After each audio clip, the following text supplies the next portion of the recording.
we'll start with technology. I know technology is like a big thing. I think that's the biggest difference for me to see the difference between your generation and mine is how you guys were exposed to technology.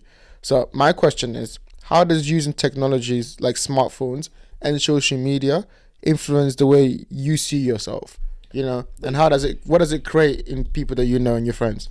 So basically, it creates like, let's say, for example, one confident people, because like they can express themselves even more on social media, because like they can't really do it outside of social media, because if they do, they might get like ridiculed. Like, let's say if they go to school, like my school.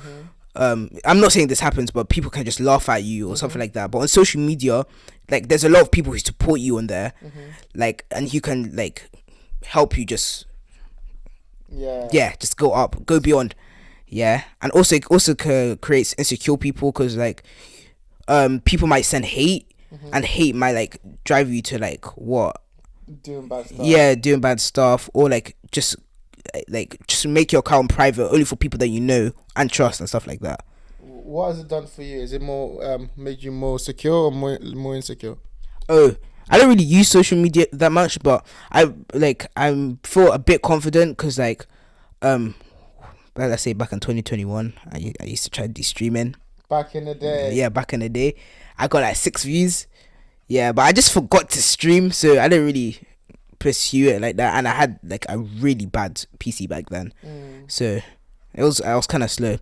But at the same time, I'm not really insecure, but I'm just being wary of the people who see it, because like you don't know what they have. Like, let's say if you post something on your Insta story, for example, they might like screenshot it, and all of a sudden they have something on you. Like, doesn't make sense. Yeah, like they can show it to your friends. Yeah.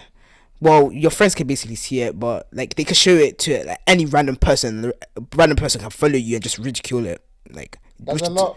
Which doesn't make sense. There's a lot of I'm just playing with you. There's a lot of people get bullied and stuff. There's a lot of like fights happen because of social media in your school. Oh, not my school. No, not what I've heard of. But all I know, there's like arguments, not because of social media. But I mean, I think maybe because I'm not on that side. But Okay. What about technology then? I know you not social media, but you use a lot of technology. You're playing games all day, literally all day, guys. It's actually crazy. not all day. It's literally crazy. You don't play games all day because you have no other choice. You have to go other places. Yeah. But anyway, okay, I'm not gonna ridicule you either. What is that like? What's that been like? How have you kind of developed? You've kind of grown up on smartphones. You've kind of grown up on iPads and now computers. What has that been like? And does that affect the way you kind of can talk to people and stuff like that? I mean, yeah, it kind of does, because like people have the same interests as you. Like, let's say I have like the HP book 450, something like that. I really forgot the name. Yeah, but all I know is I have a good GPU, and like I can basically connect with people who basically know a lot about tech and stuff like that, and like it makes it kind of easier to make like online friends, for example. That's a good segue. Yeah. That's a really good segue into the next question then. What is that like? Because I didn't grow up on online friends. I never really had online friends. All the friends that I knew were from my school or like from down the street. Do you remember Omar? Yeah. Yeah, so like I had people like that. I just knew people from across the street because we'd go out and then like we'd just we'd play outside. That used to be back in the day when I was going to church for it. Back in the day when your church, that's not that long for me, but for you it is. Must have been because you've already lived like less like a decade or something. A decade and a half. But anyway, okay. The point I'm trying to make is that I didn't have a lot of online friends growing up, but for you, you've had a lot of that. What is that like? How do you balance your your friendships on like online and also real life, and like which ones are more important to you?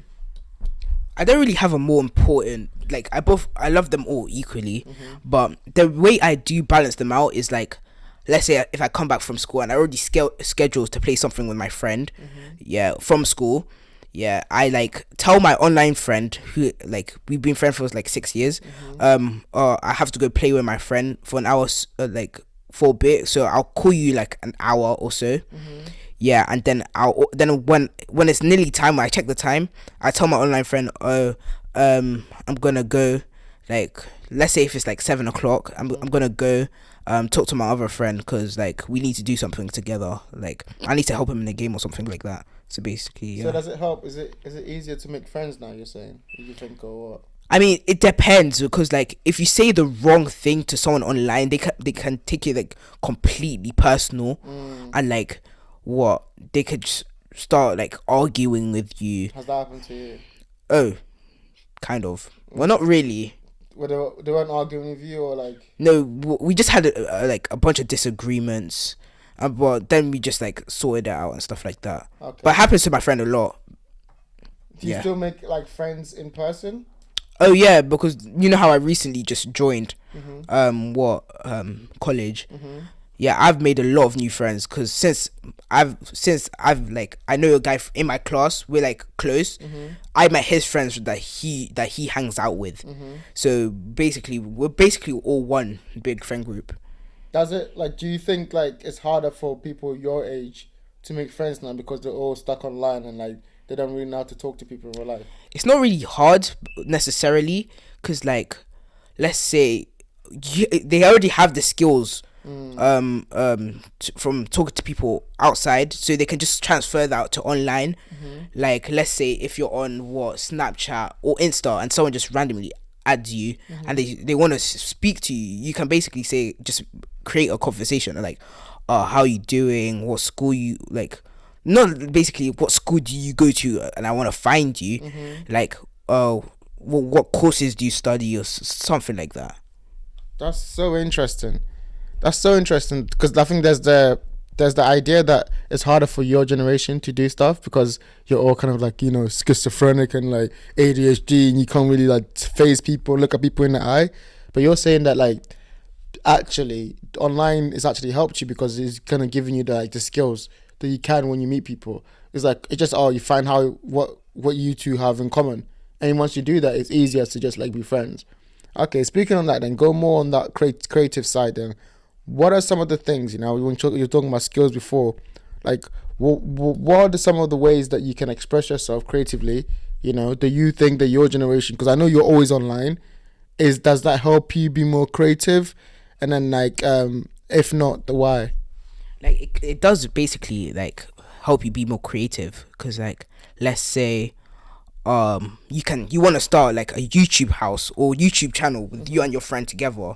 You could basically arrange a time where you guys are both free and just both record each other like with each other's voices. Like you guys can both record at the same time and post on different YouTube channels, but obviously one person is going to be a little bit bigger than the other. But you guys can still like record with each other because let's say because like your viewers will want to see more of that person, and that makes your viewers transfer to their YouTube channel and follow them as well, even though they would have like a little bit less of a following. And how do you think it doesn't help? Like in what way does it not?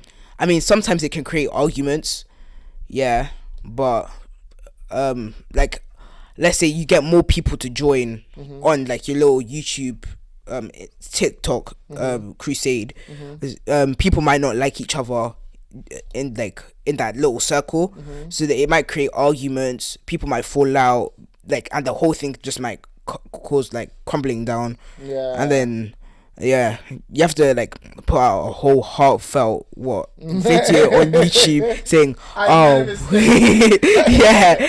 you remember that scene in Spider-Man when he's like, guys, I made a mistake, and he's like 2 seconds later he's like, I made another mistake. With which Spider-Man? The anime show. There's too much. I think it's the second one when he's like doing the little, like he does adverts. Where I'm trying. Miles Morales doing adverts, and then he's like, guys, I made a mistake. And there's like another one, he's like, guys, I made another mistake. In the second movie. It's fine, you forgot it. You're not real. Okay, I am. I haven't watched the movie I just in called time. You 4K, you know, okay, I have. All your friends are gonna be like, I know what you're talking about. And yeah, no. I haven't watched the movie in time. That's why. And it's supposed to be your favorite movie. Oh yeah. Okay. Anyway, okay. Well, one on creativity. What are some of the things that you want to do creatively online? And like, what is the biggest challenge you think you're gonna face? I just want to like side like start like a side hustle, basically, like little streaming YouTube channel, basically like Kai Cenat. If any of you guys know who he is, maybe. Yeah. Our generation is so old. Yeah. Yeah. I mean, he is basically your generation. That is true. Yeah. Like do a little bit of streaming, because let's say if I do become big and I start streaming, the people who like look up to me will start like following, like, well, let's say Twitch, my thing, and I start like streaming games and stuff like that. But the biggest like obstacle is like getting views in itself, because you're gonna start from the bottom. And starting from the bottom is really hard to make your way up, because you have to keep on posting consistently, like video after video after video, like day after day. And then after that, your views will slowly start growing and growing and growing until you like reach where all them people are, like basically like Beta Squad, Sidemen, all them man, because they all start from the bottom.